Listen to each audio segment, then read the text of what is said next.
আসসালামু আলাইকুম প্রিয় দর্শক, অন্য মঞ্চের আলাপচারিতায় আপনাদের সকলকে স্বাগত জানাচ্ছি।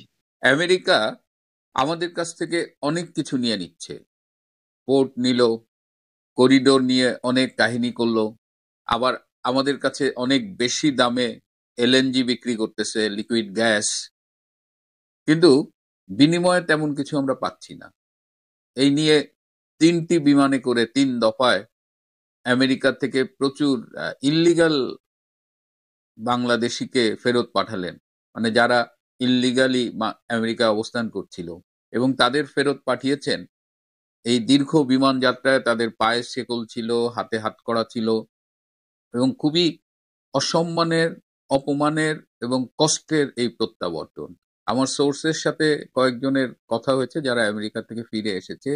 সবাই বলেছে যে ভীষণ অমানবিক ছিল তাদের সেই প্রত্যাবর্তনের যাত্রাটা। কিন্তু এমন কি হওয়ার কথা ছিল?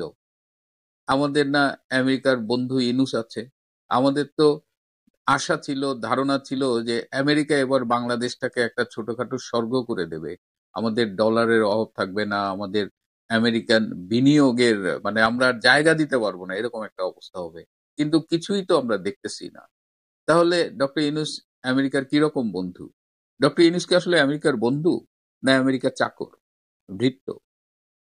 হেনরি কিসিঞ্জারের একটা কথা খুব মনে পড়ে, আমেরিকার সাবেক পররাষ্ট্রমন্ত্রী। তিনি বলেছিলেন যে আমেরিকা যার শত্রু তার জন্য অবশ্যই এটা একটা ডিফিকাল্ট সিচুয়েশন, কিন্তু আমেরিকা যার বন্ধু তার জন্য এটা মোর ডিফিকাল্ট।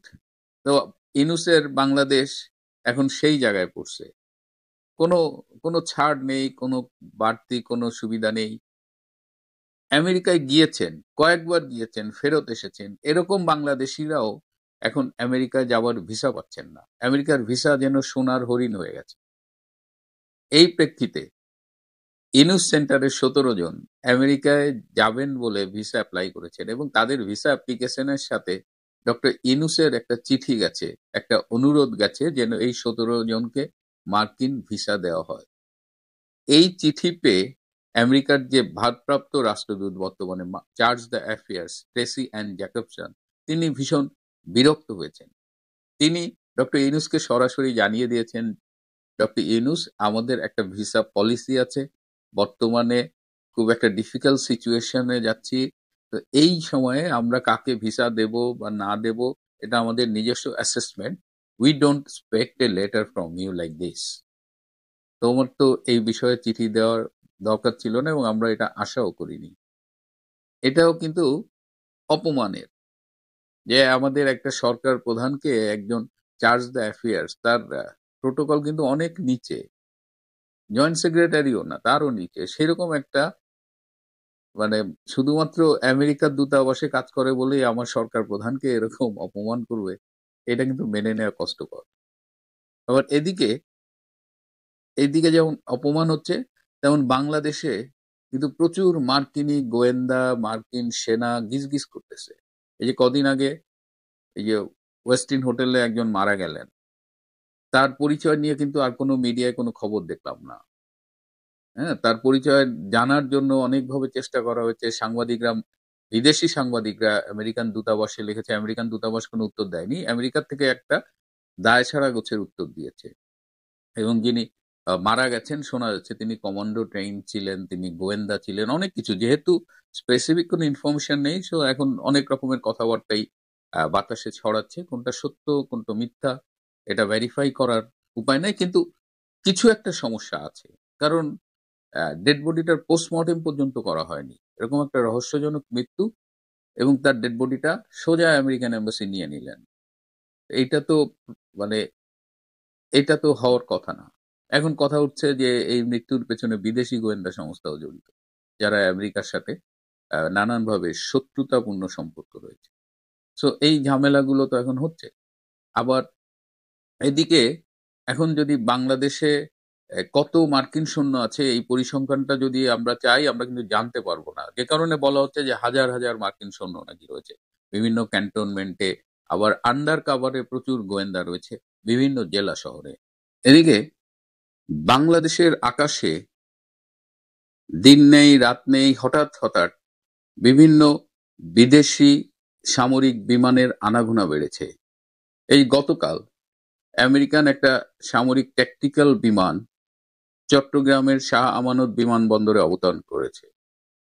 ঠিক তখনই ঢাকায় আবার একটা মিশরের সামরিক বিমান অবতরণ করেছে।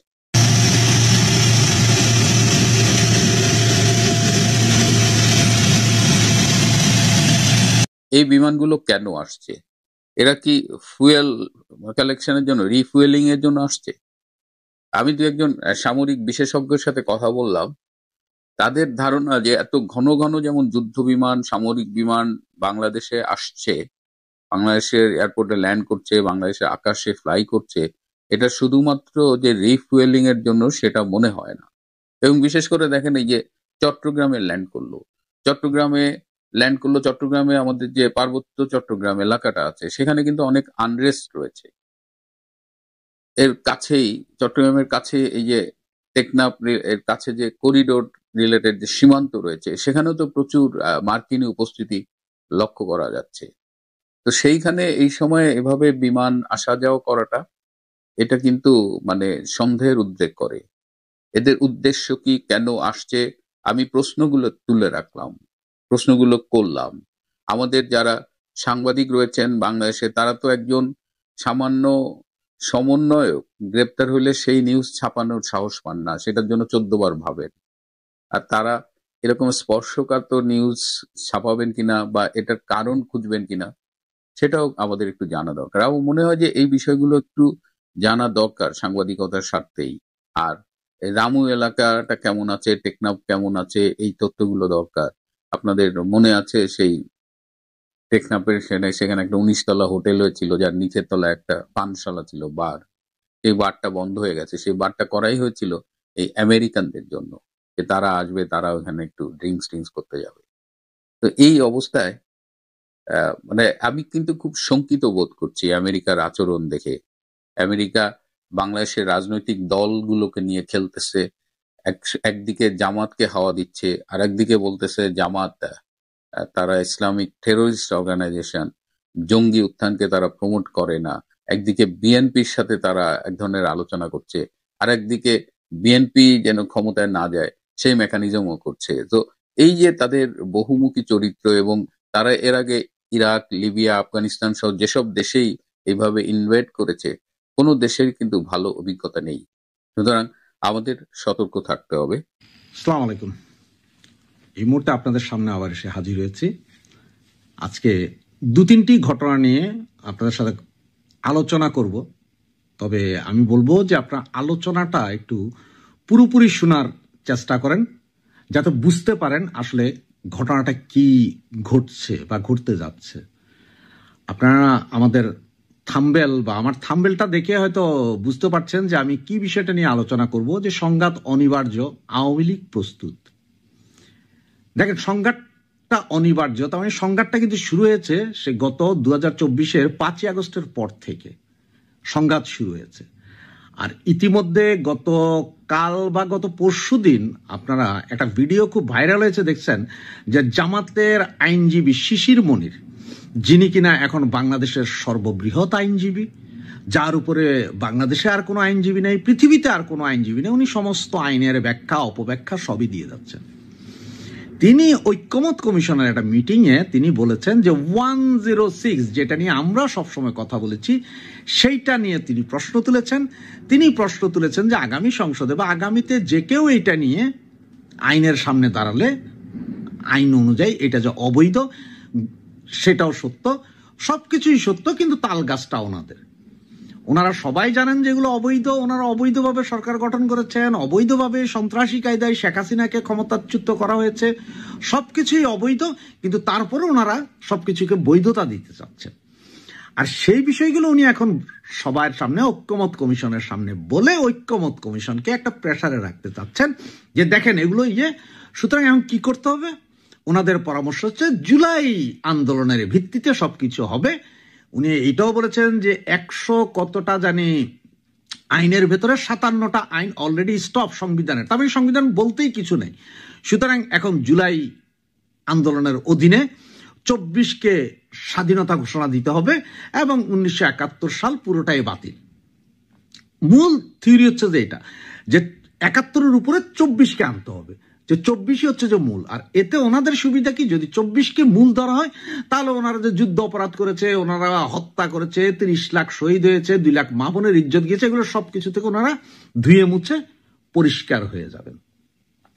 জামাতের বিভিন্ন নেতা কর্মীদের আপনার যখন টিভি টক শোতে আসে, যখন ওদেরকে জিজ্ঞেস করা, ওদেরকে খেয়াল করবেন, ওরা তখন বলবো আমরা এই মুহূর্তে কেন ক্ষমা চাইবো, আমরা তো ওই সময় ছিলাম না, ওই সময় তো ছিল আমাদের বাপ দাদারা, আমরা তো তখন ছোট ছিলাম, আমরা 80 সালে জন্মগ্রহণ করেছি, আমরা 75-এর পরবর্তী প্রজন্ম, আমরা তো এগুলো জানি না। কিন্তু এই সুরগুলোকে আপনারা যখন জিজ্ঞেস করবেন যে 1400 বছর আগে কি ছিল, তখন সে বলবে হ্যাঁ আমাদের নবী করিম হযরত মুহাম্মদ সাল্লাল্লাহু আলাইহি ওয়াসাল্লাম তলোয়ার নিয়ে যুদ্ধ করেছিলেন, কোপাইয়েছিলেন, খুন করেছিলেন। এগুলো কিন্তু খুব পরিষ্কার ভাবে ওনারা বললে দিতে পারবেন। আর ইসলাম যে শান্তির ধর্ম, উনি যে শান্তি প্রচার করেছিলেন আমাদের নবী মোহাম্মদ, সেই বিষয়ে নাই, শুধু ওই ওহুদের যুদ্ধ, অমুক যুদ্ধ, তমুক যুদ্ধ যেখানে মেসাকার হয়েছিল ওগুলা নিয়ে কথা বলবেন। আর ওই সম্বন্ধে ওনাদের ফুল ধারণা আছে। 71 সম্বন্ধে ওনাদের জিজ্ঞেস করলে ওনাদের কোনো ধারণা নেই, কারণ ওনারা তখন শিশু ছিলেন, দুগ্ধ খাইতেন। এই হচ্ছে যে মূল। আর দেখেন এইগুলো নিয়েই ওনারা কিন্তু এই যে 8 দলীয় একটা ঐক্যজোট হয়েছে, খেয়াল করেছেন নিশ্চয়ই, যেটাতে বিএনপি নাই, জামাত, এনসিপি, চরমোনাই, হেফাজতে ইসলাম, এরা সবাই মিলে একটা আন্দোলনের ঘোষণা দিয়েছেন যে পিআর পদ্ধতি, সিআর পদ্ধতি, এগুলো জুলাই সংবিধানের আলোকে নির্বাচন হইতে হবে। কিসের জুলাই সংবিধান, কিসের নির্বাচন? উইদাউট আওয়ামী লীগ তো নির্বাচন হবে না, আওয়ামী লীগ ছাড়া নির্বাচন হইতে পারবে না। তো এইসব আন্দোলন, কালকে থেকে ওনাদের আন্দোলন শুরু হবে, 3 দিন ব্যাপী আন্দোলন। এরই মধ্যে আওয়ামী লীগ, ছাত্রলীগ যেসব মিছিল মিটিং গুলো করতেছে, ওখানে তারা বাধা প্রদান করতেছেন। আমাদের ছেলেরা এখন সাহস দেখাচ্ছে, পুলিশের সামনে মিছিল মিটিং করছে। এরপরে বিএনপি জামাতের কিছু লোক ওরা মব করতেছে। তার মানে হচ্ছে ওরা যদি মব করে ওইটা হয় যে মব জাস্টিস, আর আমরা যদি এখন করি তাহলে ওইটা হবে সরাসরি মব। ওনারা এই আন্দোলনের নামছেন, মানে আন্দোলনের নামে ওনারা দেশের পরিস্থিতি আরো অস্থিতিশীল করবেন। এরই ভিতরে আজকে আপনারা হয়তো খেয়াল করেছেন যে আমাদের বাবর লুকিং ফর শত্রুজ, উনি আজকে স্বরাষ্ট্র মন্ত্রণালয়ে গিয়েছিলেন, ভিডিওটা আপনারা বিভিন্ন জনে দেখেছেন। আমাদের স্বরাষ্ট্র উপদেষ্টা উনি উঠে সাবেক সেই স্বরাষ্ট্রমন্ত্রী সন্ত্রাসী বাবরকে জড়ায়ে ধরলেন, পরে সাংবাদিকদের সামনে বাবর কথা বলছেন আর আমাদের উপদেষ্টা সাহেব মাথা নিচু করে দাঁড়িয়েছেন। কাছে 5ই আগস্ট থেকে নভেম্বর পর্যন্ত সমস্ত নিয়োগ বদলি পুলিশের সব কিছু হয়েছে বিএনপির নেতৃত্বে। কিন্তু যেই না ডিসেম্বরে যায় খোদা বক্সকে এনে বসালেন, এরপরেই শুরু হইল যে না এটা তো আর হবে না, এখন পুলিশের যত নিয়োগ বদলি ছিল সব বাতিল করে বদলি করে জামাত ঘরানার সবগুলোকে আইনা বসানো হচ্ছে। আর জামাতের এই আন্দোলনের পেছনে হচ্ছে যে জামাত চায় যে আরো 2-4 বছরও এইভাবে থাকুক, কারণ ওরাই তো ক্ষমতায়। ঢাকা ইউনিভার্সিটি জিতছে, রাজশাহী জিতছে, এখন চিটং জিতবে, রাজশাহী জিতবে, জাকসু অলরেডি জিতে গেছে। সমস্ত স্কুল কলেজগুলোতে জামাত তাদের কমিটি নিয়ে আসবে। আর এই কমিটি আনা মানে হচ্ছে এটার প্রভাব যে শহরের সমস্ত স্কুল কলেজ মাদ্রাসায় জামাত আছে, তারা নামলে সব শেষ, কেউ আন্দোলন করতে পারবে না। সুতরাং এখন যুদ্ধ হবে 2 গ্রুপ, স্বাধীনতার পক্ষে, স্বাধীনতার বিপক্ষে। স্বাধীনতার পক্ষে আওয়ামী লীগ, স্বাধীনতার বিপক্ষে জামাত।